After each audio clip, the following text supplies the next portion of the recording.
It is 2 a.m. You were asleep. Now you're not, because that sound has cut through the dark again. Not a whimper, not a cry, a scream. The kind that goes from zero to full terror in under 2 seconds and pulls you out of bed before you are even conscious. You check everything. No fever, no wet diaper, no obvious pain. Nothing is wrong. And yet they are screaming like something is very wrong. You go back to bed. You stare at the ceiling. You have read every article. Sleep regression, separation anxiety, developmental leap. None of it has ever made the screaming stop. Because none of them are telling you the real reason. And the real reason has nothing to do with the night. Not 2 a.m., 5 p.m. That is when tonight's screaming was bows. Before we get to 5 p.m., you need to understand what is actually happening at 2 a.m. Because most parents call it a nightmare. And that misdiagnosis is the reason nothing they try ever works. A nightmare happens during dreaming sleep. The child can tell you what scared them. They wake up, they come back to you, they remember it in the morning. What your toddler is doing at 2 a.m. is something completely different. It is called a sleep terror.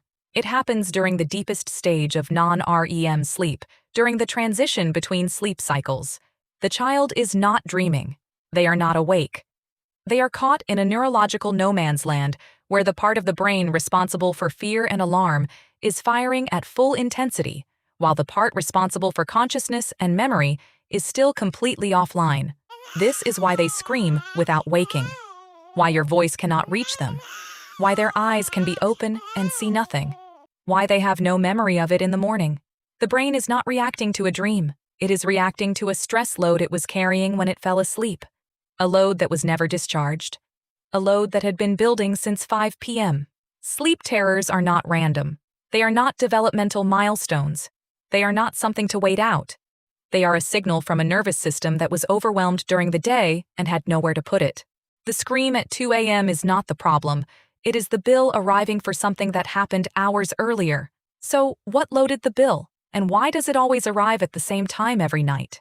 Your toddler's nervous system runs on a hormone called cortisol. Most people know it as the stress hormone. But in children, it does something more specific. It governs alertness, reactivity, and the intensity of emotional responses throughout the day. In a regulated nervous system, cortisol rises in the morning to support waking and alertness. Then it gradually descends through the day. By evening, it should be low enough that the brain and body can move towards sleep without resistance. But something is happening in most Western homes between 4 p.m. and bedtime that keeps cortisol elevated right through the night. And the parents doing it have no idea. Because every single thing that keeps it elevated looks, from the outside, completely harmless. The tablet after dinner, the wrestling before bed, the argument about toothbrushing, the rushed lights out, the parent who is exhausted and stressed and bringing that nervous system into the room. Each of these events spikes cortisol. And here is what most parents do not know. Cortisol, once elevated, takes between 45 minutes and 2 hours to fully clear from a toddler's system. So the child who had a screen at 7 p.m. and a meltdown about pajamas at 7:30 goes to bed at 8 with a cortisol level that has had no time to descend. Their body is physically tired, but their nervous system is still running hot, still processing, still carrying what the evening loaded it with. And then at 2 a.m., during the most vulnerable transition between sleep cycles, the overloaded system fires. And the scream comes. Not because of a monster, not because of a dream, because the cortisol that was supposed to clear before sleep never did. Now here is where it gets interesting. Because Japanese families have been solving this problem for centuries without ever using the word cortisol. And what they do in the evening is so different from what most Western households do that it almost looks like they live in a different time zone. They don't.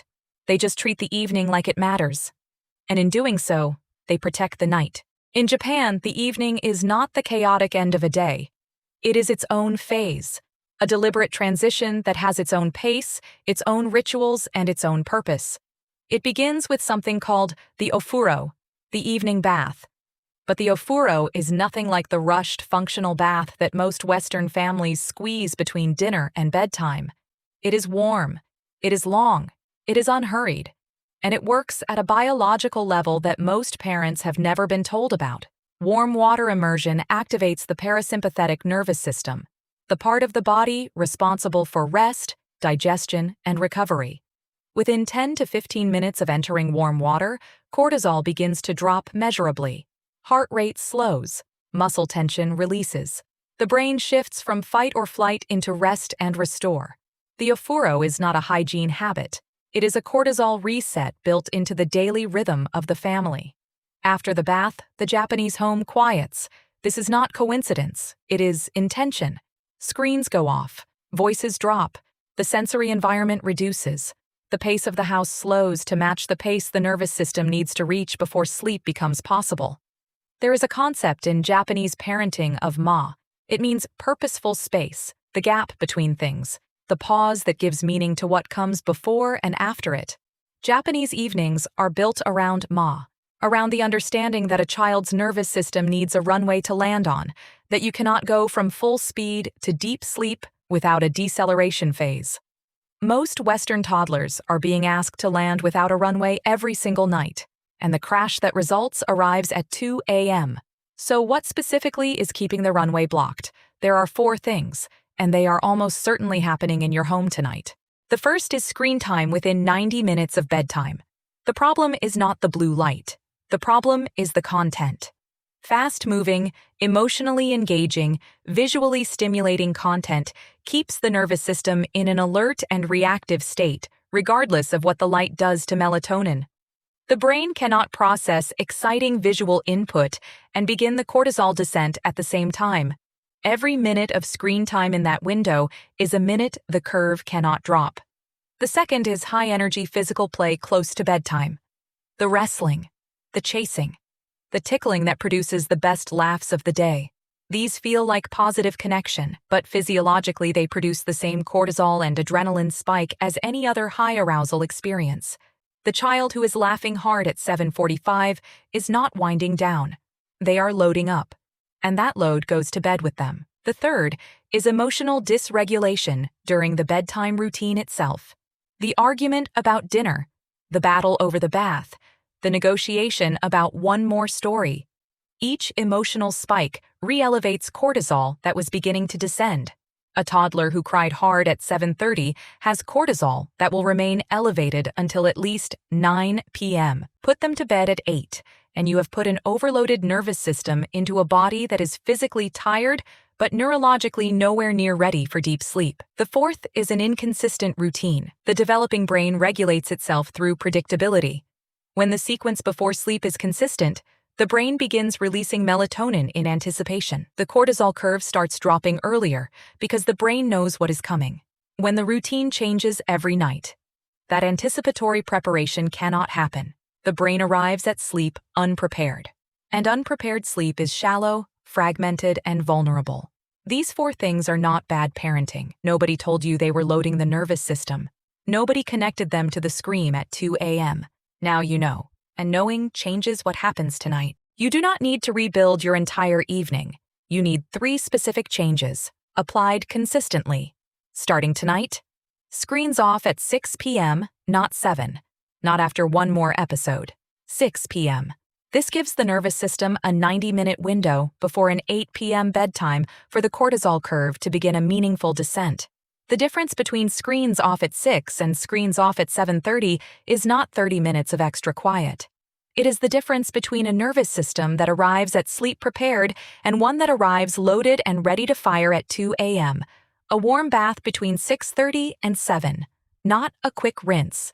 A proper warm immersion of at least 15 minutes. Low stimulation.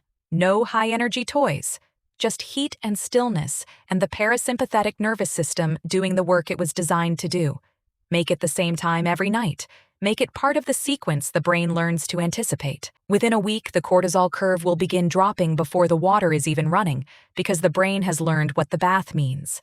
And then the 30 minutes between bath and lights out is where the most important thing happens. This is what Japanese parents call the connection window, and it is almost entirely absent from Western bedtime routines. No phone. No urgency. No next task pressing through the door. Just you and your child in the quietest part of the day. Soft voice. Slow pace. 1 or 2 questions that close the emotional cycle of the day, rather than leaving it open to process during sleep. What was the best part of today? What are you looking forward to tomorrow? I loved being with you today. These are not conversation starters. They are emotional loop closers. They take the unfinished business of the day and give it an ending before sleep begins. An ending the nervous system does not have to find at 2 a.m. A child who goes to sleep with a calm nervous system and a full connection tank does not wake screaming at 2 a.m. The 2 a.m. scream was never a sleep problem. It was a 5 p.m. problem that waited until 2 a.m. to speak. The nervous system of a toddler is extraordinarily sensitive and extraordinarily honest. It does not hide what it was given during the day. It does not negotiate with the clock. When the load is too heavy, it fires. In the dark. In the deepest part of the night. When you are least equipped to handle it. But now, you know what loads it. And more importantly, you know what doesn't. Screens off at 6. A warm bath. A quiet 30 minutes of connection before the lights go out. A consistent sequence the brain can learn to trust. None of this is complicated. None of it requires perfect parenting. It requires understanding what your toddler's nervous system actually needs from the evening, and choosing that need over convenience. Japanese families have understood this for generations, not because they read the research, because they knew that the night is prepared by the day. Try one thing tonight. Just one. Screens off an hour earlier, a longer bath, 10 minutes of connection with no phone in the room, and watch what 2 a.m. looks like. Share this with the parent who is surviving on broken sleep and running out of explanations. They do not need another sleep training method. They need to know the screaming in the dark was never about the dark. It was about what the light hours left unfinished. Subscribe for more.